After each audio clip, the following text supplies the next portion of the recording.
Atletico Madrid 90 minutes or share 1-0 against Real Madrid.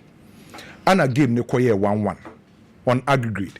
So now we see a call extra. You call extra no, it could be more penalties. And a Real Madrid for winning 4-2 on penalties are qualified to the next stage of the competition. Adia ba kwa ya na eye me ya ne yese ye bobo awie na ene ball na e course no obia focus eni so na mum de siye wait na ma we qualify yesisi obi eya it take some shine away from game na nkasa e course no ken meba the penalty incidents ne so ba wo game na nkasa e course a Roma de ni Atletico Madrid Asia several times ewe UEFA Champions League. O pe club ba ko a watena Atletico Madrid fo ani gie so ewe UEFA Champions League a Roma de ka ho bi. O kai kwan a Roma de fa so di UEFA Champions League free Atletico Madrid in same ewe Lisbon in 2014. E she Atletico Madrid for pa 90 plus 3 minutes e she omo. E kwan Atletico Madrid de lose on penalties to Real Madrid our San Siro UEFA Champions League eshomo. Enti eba Champions League a Real Madrid atina Atletico Madrid fo ani so ache. By ken. Na ye pe opportunity ye pe de bia Atletico Madrid fo betimati omo ho. No metimi eliminate Real Madrid for every UEFA Champions League nima. Na eye enura match no. Enura match na Atletico Madrid wo every opportunity. So betimati omo ho no ma eliminate Real Madrid bobokuo no. Because enra na Atletico Madrid bibia chese ball no mo ball na wo so mutimi kele Real Madrid for most especially in the first 45 minutes. Medikin chire mu nsem bebre say ye bo football na ye wo two forms a betimi dia control game. Team bi wo ho person control game with the ball. Ball ni kura no or pass ball no or direct ball no or no di control game with the ball. And ye wo teams bi wo ho a on be control ball no without the ball. Enra, most especially in the first 45 minutes, Atletico Madrid for control ball without the ball. How an Atletico Madrid defensively, omenya sa defensive solidity, omu defend very well. How an normal organize you omu proper organization in terms of omu defensive structure. How an normal very compact. How an normal limited spaces. Ediama Real Madrid for. So the first 45 minutes, now we say Real Madrid for ni ball. Omo pass ball no, omo circulate ball no, but now Real Madrid for intimi breaki Atletico Madrid for a defensive line no, omo defensive structure because of how the first 45 minutes now Atletico Madrid for a defending. So first half no ken Real Madrid for ball na, omo kura ball no, omo pass ball no, eko left, na eko right, na ball mechi, eko left, eko right, na ball mechi, na intimi breaki Atletico Madrid for defensive line. So the entire 90 minutes no. Running say Real Madrid Emma back pass in 141.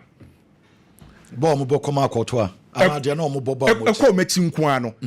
Back passes in 141. No dominate ball no. Ball no dey say no mo. Any e kind of basic football. Unya baby amfanfa. Unya baby amfanfa. Obeko left na ko right na ball mechi. Na Atletico Madrid for ni control the ball without the ball. Omo na control ball no bo mu nkra ball no. Enti kwan mo fa so defend no ana be kire baby a ball ne befa.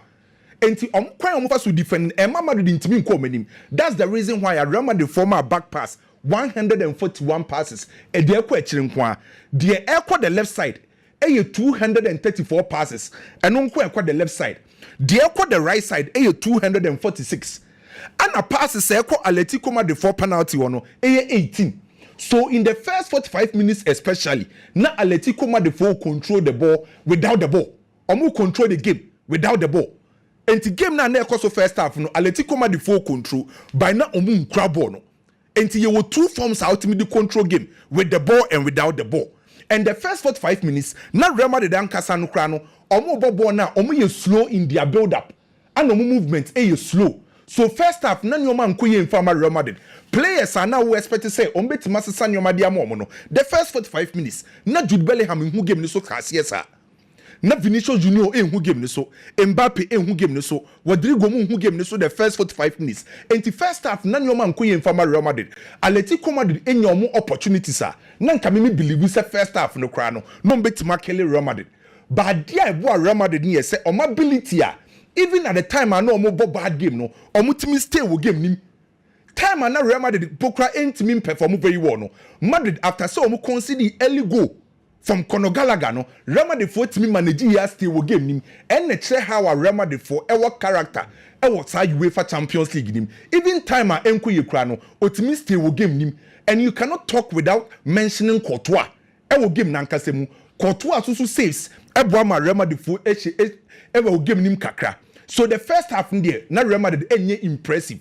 But in the second half, most especially substitution Vasquez ebemu, Camavinga ebemu, Brahim Diaz bemu no.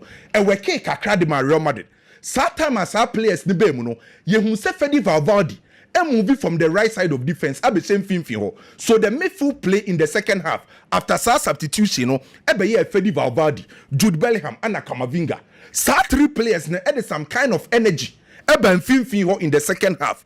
Almost as say omu winning boss ni bebre. At the stability by at the timer Camavinga bemu, Vasquez mu bemu, Brahim Diaz bemu no. Na Real Madrid for ball no as say a flow passes na air contentem as compared to the first 45 minutes. And so we check you to say Camavinga obemu ne ken na onye bad. Obe winning boss ni bebre. Oche Jude Bellingham in the second half. Na the modern ball any aggression, any determination was through. That was the reason why Jude Bellingham at the time of Vinicius Junior say ball no otiano because pressure e will game him. I was seeing in a ball as a collective body. Tell me I say Jude Bellingham Vinny. Oh, a football you see.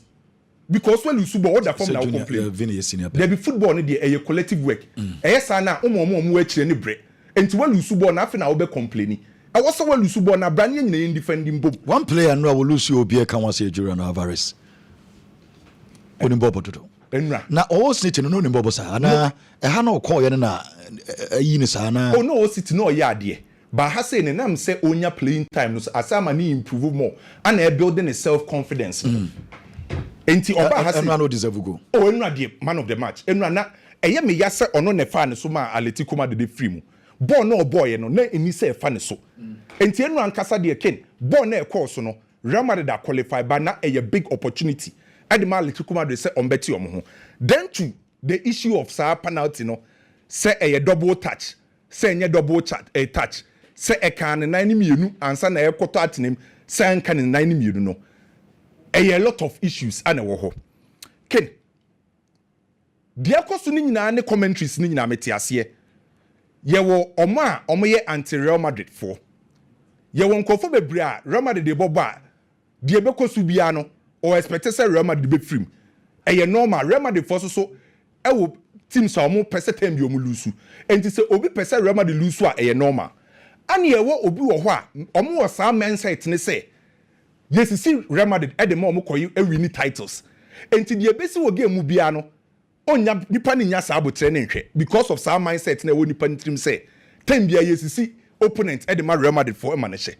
Sa double touch na e ba ye no enye the first time aye hu bidie e wo football mu okay Mitrovic with Fulham echo St James Park the same thing ye disallow ye at the time Alvarez e wo Leicester City on Manchester City the same thing ye disallow sa go no enti sa double touch and say double pass na ye dey penalty no e wo football mu dada by enra de see ye na amankofo dwe say eni football mu e wo mu dada so who can no crepa na enye enu ana sa de we ye hu bi by Ken oh ne se o de no cre ka asema enu a mehwe ball no time ade ni see ye no se me catch ro se me de mani hu se eye ne nan ne kan ne mienu ana me twantro enu a time a game ne koso no mu yi replay ne ba no se me ka se me de mani ni hu se ane nan aka mienu a enti me kra na me doubt kakra even no man no mo stadium okra me doubt se ombe hu se ne nan bebre hu. And after even pokran me po bi obetima ka se wenya clear angle say attaching you up to date won say the ensene nya de ye clear pa e ye vivid a obehu enti e de ne se obetima du wani hu say ade we de e ye clear e de ne by say football ni nyini technology about football mu that's the reason why ade a on say dem for wani hu kese pa no enam technology na about football mu no en na be detect say si ana say ensi. So in this case, UEFA Champions League this season, ball no mu use no. Impenyin for say, omu use semi-automated technology. Ewo UEFA Champions League. Sa semi-automated technology no, omu 26 camera angle. Na sa 26 camera angle no, omu camera ba kwa. Omu di ama ball ne nkwa. Ano omu use artificial intelligence AI. Omu use AI no. AI no. And I'm so omo camera for only the ball. For the only the ball. Above 26 na wo no. Almost our back only for the ball with intelligent artificial intelligence AI no. So according to the technology, idea I want to mean for when you hu ne clear no. And I'm the bar say double chat and which the rules are rules. So referee and the right. Rules are rules. Yes, rules are rules. Okay. Referee and the right. In this case, untimin blame I say I Madrid I come favor. Oh, they untimin blame Real Madrid. Untimin blame referee no. Rules no. And based on the technology no, it show say ne nine can me by say all kind of crash say when vivid videos or when you there. That's the reason why technology about football. Okay. So based on that, referee and the right. And Real Madrid deserve some qualify. We deserve some qualify. Yellow black. Are you penalty? I went to mention my dream one in Chelsea. Rudiger. We got Rudiger. We Wakataneni. On say, O black. Ebe explain. Say, who direction no. But we late with the steps. Any steps? Yes. Also we late. If say on say mostly goalkeeper that post him. Now obe take steps. Obu will take you 1-2 steps. Obu will take you one based on reach. On say O black will be on no betima take just one step. The rich no betim the akaba.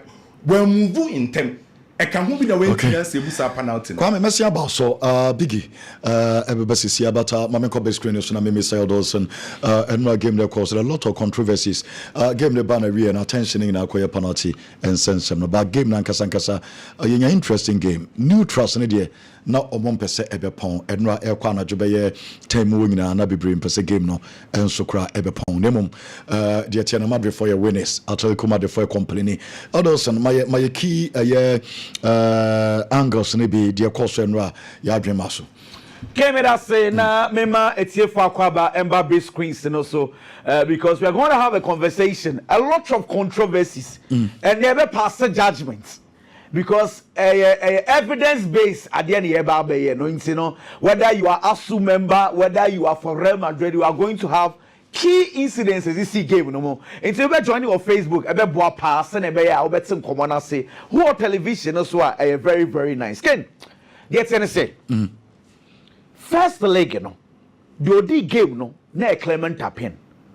On in 2022 UEFA Champions League, Real Madrid Liverpool on the D. Why? Because omunim pefe say games the beat say no. Why when the year instead of us to discuss the game, our attention will go into incidences. Into Madrid near let's come Madrid here. A key referees na Eddie. Into first leg, you did born a Clement Tapin. One controversial incident they see and they say Brahim Diaz go now or say no. Vinicius Junior Kosu goalkeeper name. So this time around. They were very careful with whoever will be the referee. And almost such here, almost Simon Masniak, MD referee. And top referee. Top referee. And again, Enra, or not or you're excellent. Decision in your own decision. So I'll come back to whether it is he was excellent or not. Because Masniak here, with the under 2022 World Cup, but let's move on. World Cup on the D, France and Argentina. No.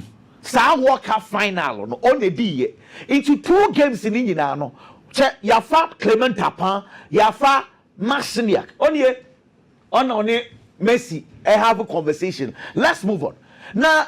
Issue ne ba ya appointing Masniak no one controversial idea see and say Ken what kind this incidents are where last year Bayern Munich versus Real Madrid last minute Bayern Munich for question go be I'm a referee no Messi Akika said dabi foul when see va kra what kind of incidents no we ya na di and let's come Madrid for no raise the controversies bebre but they kept quiet.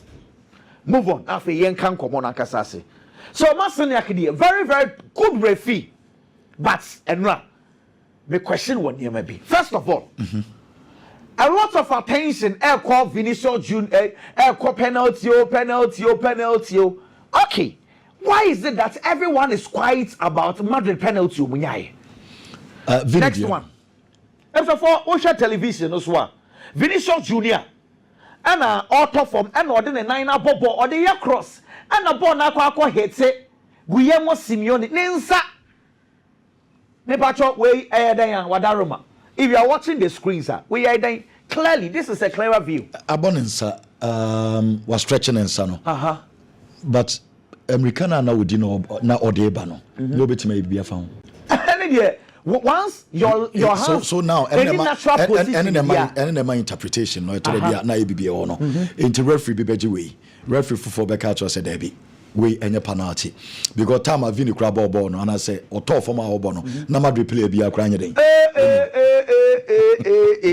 that is Vini or ball now he was whether it was a pass or not the ball was heading somewhere all corner it was heading towards a Madrid player it is one son of crowd say one son da ha crack a crane bonsa no problem but Nissan is strict va and referee say brana be check it.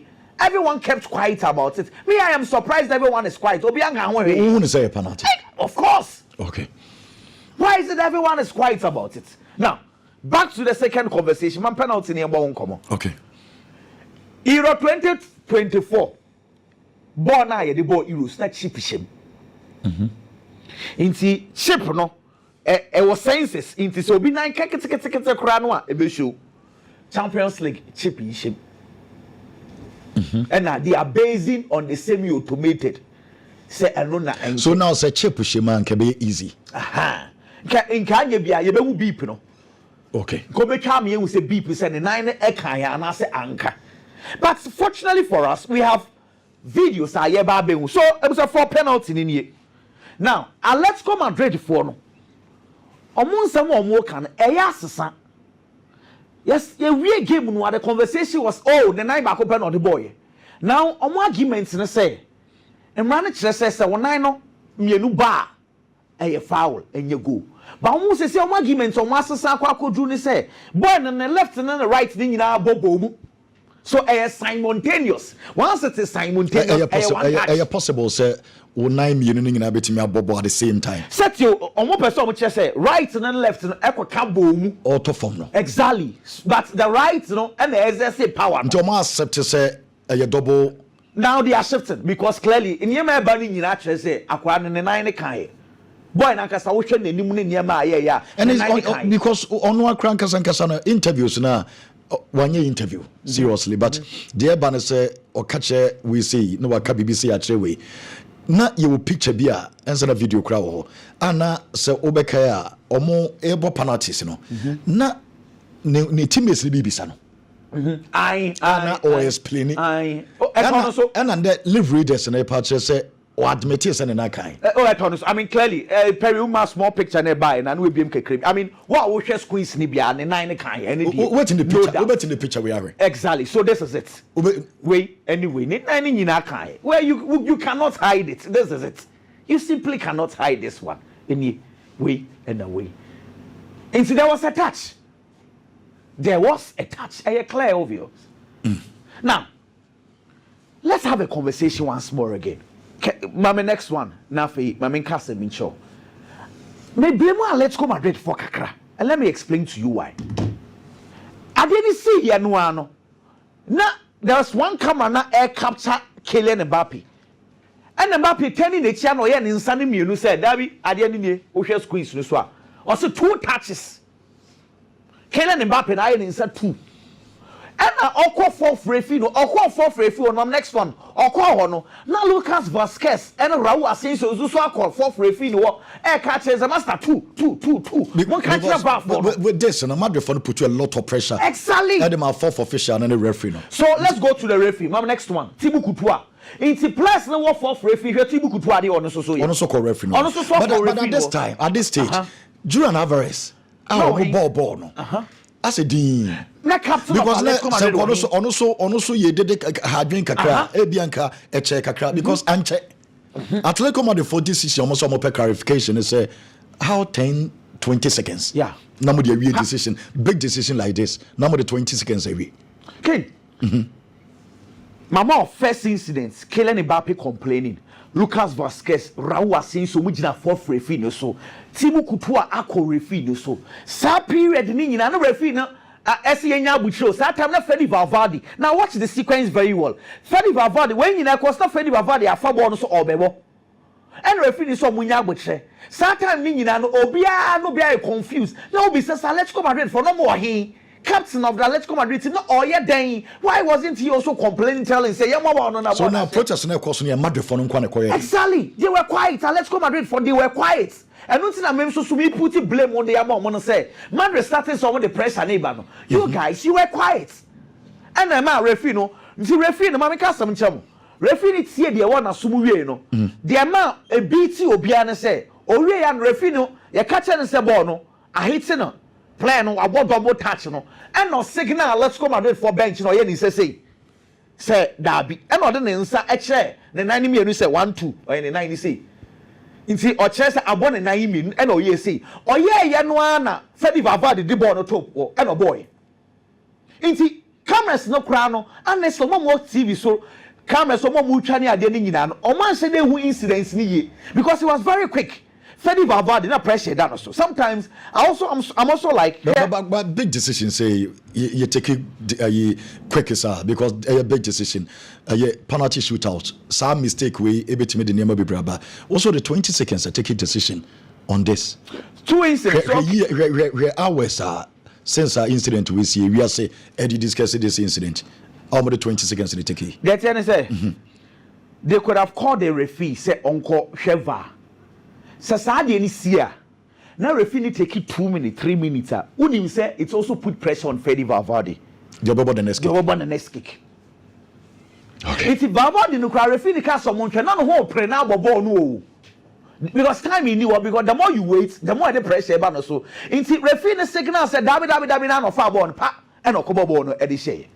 In as much as they want to put the blame on the referee, let's go Madrid first so they cannot take themselves out. Next one, yeah, move fast. Yeah, time now. Yeah, no quick for okay. My big game, my next one me in your road in a fast nafi. Yeah, one come on. Into coming your next one nafi. Because later on, midway the beba. So this is the Antonio Rudiger. The penalty obebo here. One again. This is Kylian Mbappe, and this is what I love about players who experience so. Rudiger, the young Sheno, all banning and clear lootings and atonoso, Rudiger Ampa. And the Marcus Florentino ball no set up 5 bonus or prepare ball or the pressure to Rudiger so. Then Kylian Mbappe or Dreamy can giddy every line more by the way Piazza Master. From corner for ball, mommy. It's Mbappe and a bad G-Bono and or Dema Rudiger said Rudiger and Mbappe, young Fantuga said, Odi yellow card. And so I affect Arsenal game, but Odi yellow card, our penalty shootout. I'm not also protesting on this. It's a wound on man yellow card. Or by the Piazza Master. Because pressure now Rudiger so. Now the table is set. Let's move on to the next one. The table is set. The baby drew Obeji Obeji. Arsenal Real Madrid. Winner besia PSG Aston Villa. Na fe ye drew kesiye mu no. Barcelona Dortmund winner ebesia Bayern Inter Milan. Some match na me pe ye drew bunu no mu. Barca Inter. Barca Inter ebe hu a chen Barca Bayern. Barca betima hye Bayern. Me hu se Barca betima hye Bayern easily. Enye din bebre. But omoni Inter bo wi a Obeko final kura no. Say Madrid for is nka ummo match next year nka ombebre pa omuntimi. Na PSG Madrid swe PSG Madrid ense ho ehona nsem kofo hu se be last stop. What say me Mr. Mo dey me enkofa sem na meka. Say no one say obi atwen last stop. What just say? I feel PSG njibi. I feel PSG with team. And I feel like PSG be creating enough for Real Madrid. Almost chances, you know. And again Madrid for now no. Stay in the game. I think for the first time clubs in our coaches in Israel. The Biamo game. And that 27 seconds ya show mo. Still obekasa we nyɛ den e team fufuro bi ɔgye no be try so pray no why den akɔ I think say omo mentality omo de Champions League no teams na kan sua because omo wadwen bi say wo de yɛn wo game no ma say hwensi bibi bia betimi asi and the more said the last two no makɔ final no omo bo penalty shootout ba ko de atia City and omo sia bo penalty shootout so de atia Atletico Madrid to omo gidi say omo kɔ 120 minutes kwana sell omo game no mebebo and I dey ba kwa teams in sua congratulations Real Madrid congratulate you well 5 booking course in Biggie we are na Biggie na uhu bibi e wo game no ma na opeso de tudwa loss na ba ye ni nyina no anasa Atletico Madrid a o film ni nyina no eya but in community na de na sem ye me yapa e coach e friend said Diego Simeone. Ken Diego Simeone in the sense that football ni mu no. So we are adwuma no do baby we build a certain project on pie ba wo bo nyina na say obetimi achieve the apex. Obenya the climax and I said that big trophy. Now they are climax bibia. And so modern money our boni nyina mu. It is our Pep Guardiola. Obefa Manchester City from nowhere. Obefa Manchester City and niema nkoyem from Manchester City. Ogigi league ni bia. But adia na manfo hwese ne nsabetimi aka. The Champions League trophy. Consistently, all corner wo film no. Nyankopon ye na dom. Ema Champions League trophy na wo hwehwe no. Just last 2 seasons, Papa Nesaka Champions League trophy ni bi. Diego Simeone as a coach for Atletico Madrid, ebe fa club no from nowhere. At a point in the Spanish La Liga, say ye season bi ase na ye ka team an mode moko nkan a ubeyi Real Madrid, uyi Barcelona, uyi omumi enu free wonu wi a team an ho adwen be ba team ye Valencia. Na nya Atletico Madrid. But Diego Simeone baye since 2011, ne mode mo papa na bonti, e peja Atletico Madrid team na kwa do a certain level. And next year season be ase. Now you Atletico Madrid supporter. Now we GDA. So on sabeti aka Spanish La Liga title. We GDA. So we team beti me compete with Spanish La Liga anymore. And because of Papa, I friend Diego Simeone. 2013-2014 season. 2020-2021 season. What team ya wem aji 2 Spanish La Liga titles. And the Yama Bobo kwa friend Atletico Madrid. Waji Copa del Rey bako. Waji Super Copa de España bako. Waji Europa Cup. Waji Super Cup. In fact, one of those Super Cup wajeno. Oji free Real Madrid in some. Abrana Osher Real Madrid 4-2 in the year 2018. And the Papa ni Modimo has never been in doubt. But the Drew baby in here our Champions League ni munwa. Oshisha project did do a certain stage and Madrid the Dregu. Oshisha project na Madrid the Dregu. And then no na ya me ya. Edema Papa no. How he lost in 2014 ewa Lisbon. How he lost in 2016 ewa Milan. Ya. And I believe, say, in as much as say, Yanaken, a man abamu, he is a very good coach. And Papa Nachre, say, and Atletico Madrid support a Bia or GDA, send the team near team Cassion met me abom homodia. And you Bia, say, you know, Papa, I friend said Diego Simeone, and a little team Nakwa could do our level. No, it's in as much say, Real Madrid, they shall now weigh in a free no. Ushia Champions League in Ankasa, I Real Madrid, and our you. Papa no should work with heads high. Because why are there Atletico Madrid Bobo Konekin Arsenal and so Ebwene now Arsenal share 9-3 on aggregate. The second English teamer when you 9 numbers and above in a 2-legged affair our Champions League anymore. First na Manchester City and now Arsenal and so Baba Sadi ni bi. Now in community now there is one player how you involved in community Raheem Sterling. When Manchester City was doing it in 2019, no, you're part of the squad. Arsenal, no squad in the home. The amount Raheem Sterling in common abandon say, Mikel Arteta as a coach, decided say, projects and what build your Drew baby. And was half what the trophy winning such as your count. Or Kofa Thomas Day party by. Party bano. No, I just Spanish La Liga. Waji Europa Cup. So he was an experienced player when it comes to trophy winning. And or then about shame. Obenjo obi to say Declan Rice. Ono so ba oni hwe kwampo no waje Conference League and odeba abo Euro finals and odeba be ras na bo bokonim Zinchenko the least said about him the better ono waje 4 Premier League titles, a lot of experience, and Arsenal players nankasa aka say player ba ko oba omu team ni mu a omu nya agidie so omu betimi age Premier League na ye Zinchenko because no waje bi da o Manchester City it was the players we nyina aba ye no omu impact no ohun ye and ohun say there bi so betimi a pre trophy no waje a. I was still on your experience. And Tiam found Raheem Sterling and Yaman Koyim Famano, as a so called far brantiano, every Chelsea in order never. Or the Raheem Sterling by none more money yet. There have been games at Raheem Sterling abo. Uncle Yam Famano. The last time we began Asamoah, Arsenal versus West Ham. When Bukayo Saka Muniho, Martinelli Muniho, Yapam Rantia or any more experience. Omriba Bobo Bokono. Now you play a friend Raheem Sterling. So by a cross, one yebi. So be take you be on one yebi. It's as a forward line player. The assessor you know to me yet. And I love players have criticisms bar. Omujina so this is a nema. And ya na you do now rumor. Criticizing hugely and a corner so criticisms. But on the 10 in nema de my PSG. And then Oma qualify mo common him. Lami Yama de ban and say the last game he played. Oba be she goes and so assist here.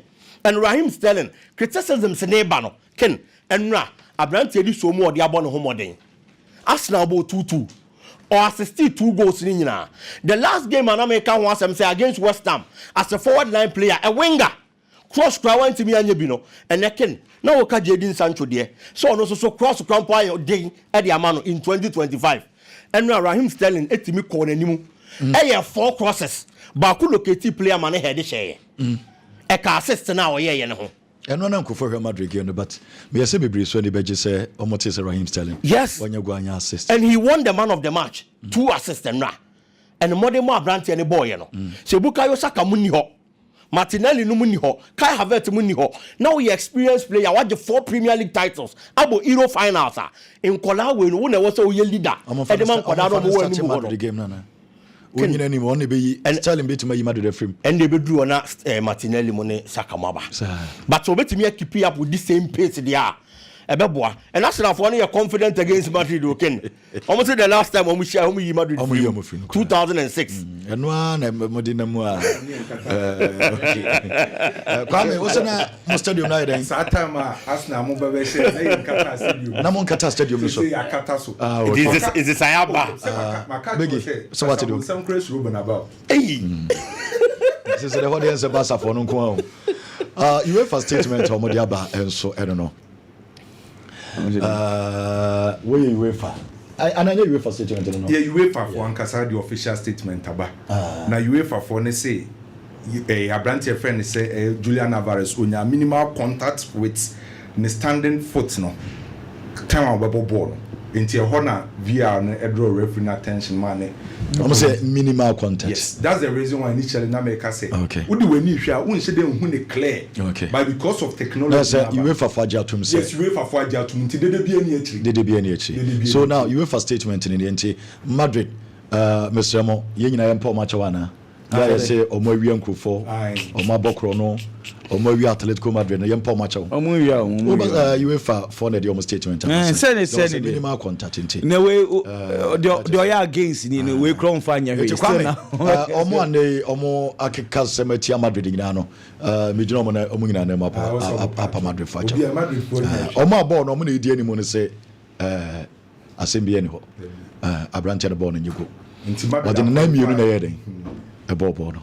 Okay, Biggie. Wait. Obi kura bedi we atem sa ade we ya make na we team ba ko pe Barcelona for on be yo we dey kura dey UEFA dey on be yo mon na dey okay Biggie we to so ma me na yeah me dem no AC no I think say Raheem Sterling a performance no dine edin no a good performance I am only hoping so betimi ato aso sa e dey ama Arsenal boboko no na sa game we enye the turning point for Raheem Sterling na adwuma coach I friend say Mikel Arteta aye on certain players a rejuvenate omo and then obo players bit say Odegaard Mudia at Real Madrid na niema mfa oba Arsenal niema sesa he's a top player obi say Martinelli or Pekino from nowhere second division e Brazil look at the performance are all dine the Bukayo Saka at the point a young player was even a left back and then open one of the best wingers Premier League anymore star player no Saka a left back. Yes, he was a left back. Yeah. Yes. Mikel Arteta now transforming Abrante to the level he has gotten to. And even Kai Havertz at Chelsea and Kai Havertz at Arsenal, there is a vast difference. And he's telling them for when you're turning point. Now Jumana Mikel Arteta. On these players ama and Mudino on Susuni Dean in Sam Peja and for more one Kayakin. Okay. And no one a man of the match game no.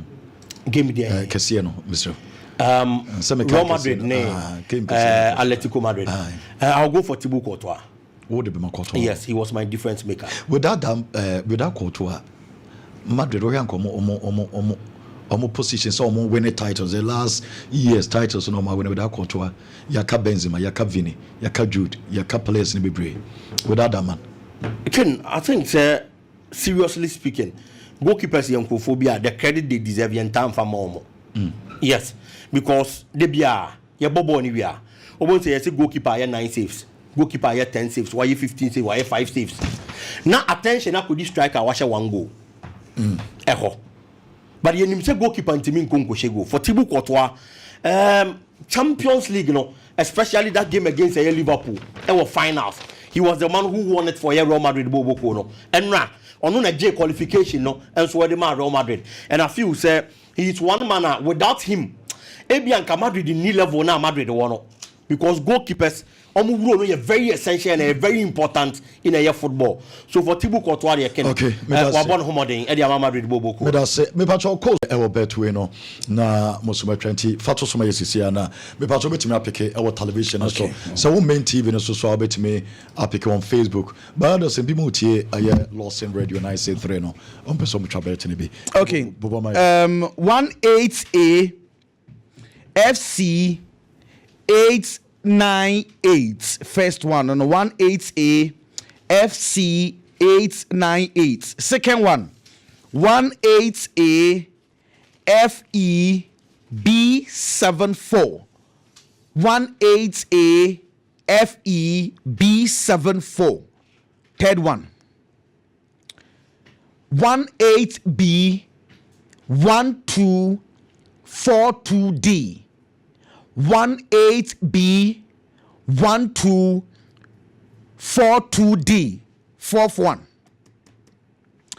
18B OC 5B5 18B OC 5B5 last one in here 18B ODB 82 18B ODB 82 Mr. Mo Sawansan ka betimi ahwe back na fe obetimi ahwe no aye Facebook or back obenya cheerful os champon cheerful os me message me ra ho pa o se chance o match na man kan wase man you cry